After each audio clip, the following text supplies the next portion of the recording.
राधे राधे दोस्तों। सबसे पहले तो आप सभी को करवा चौथ की बहुत सारी शुभकामनाएं। ये व्रत करवा चौथ का पति के लिए किया जाता है। पति की लंबी उम्र के लिए सभी महिलाएं बहनें व्रत करती हैं। तो माता करवा माता पार्वती की कृपा से आपका सुहाग बना रहे और अमर रहे, इसी की मंगल कामना करते हुए हम आगे वीडियो शुरू करते हैं।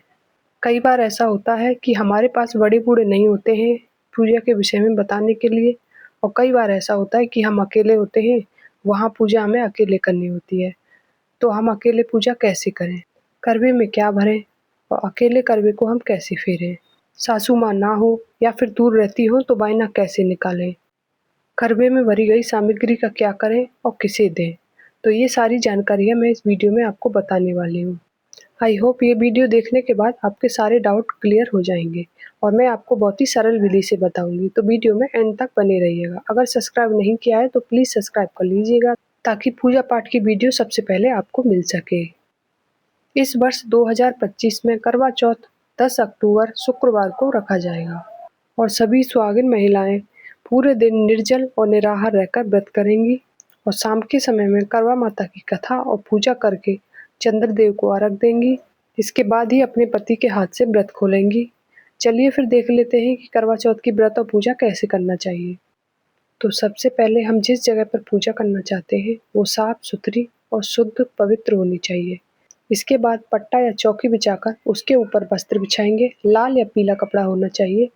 इसके ऊपर हम चावल का आसन देंगे। इसके बाद करवा माता का फोटो विराजमान कर देंगे। फोटो ना हो, कैलेंडर हो तो कैलेंडर तो हर साल नया लेते हैं, फोटो हो तो नया लेने की जरूरत आपको हर बार नहीं है।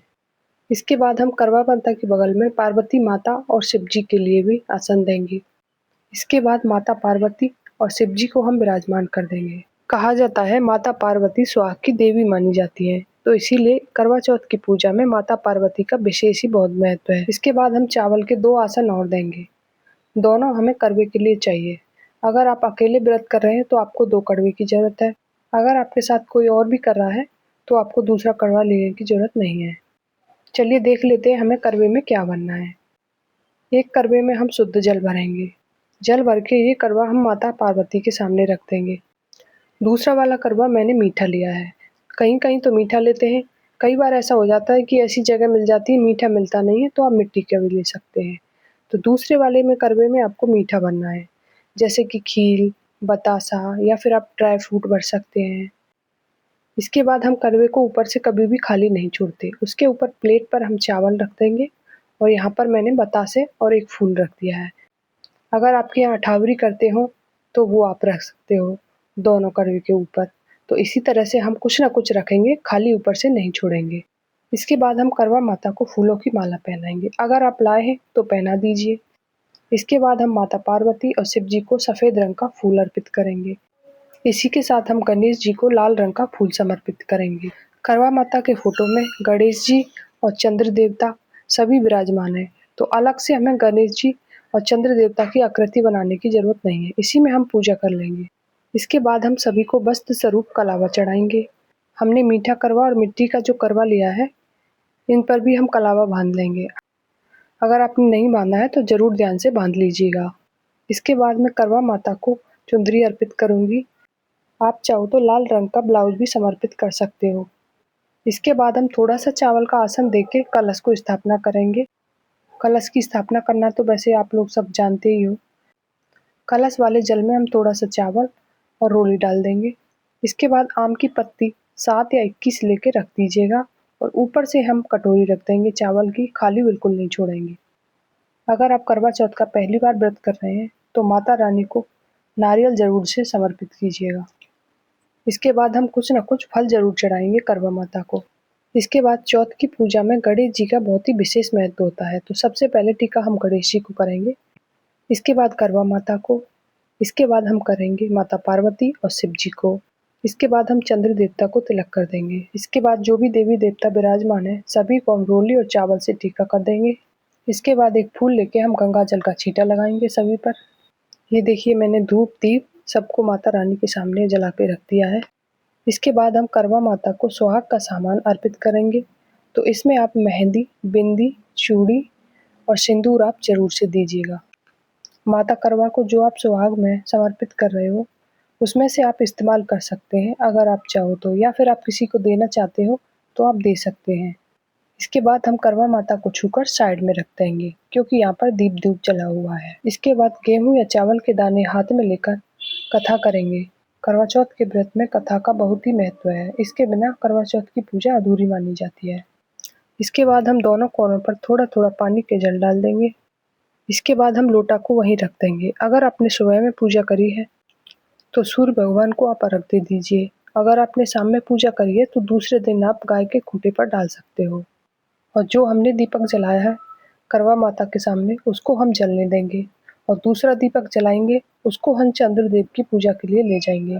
ये वाला दीपक हमने करवा माता के सामने से नहीं उठाना है।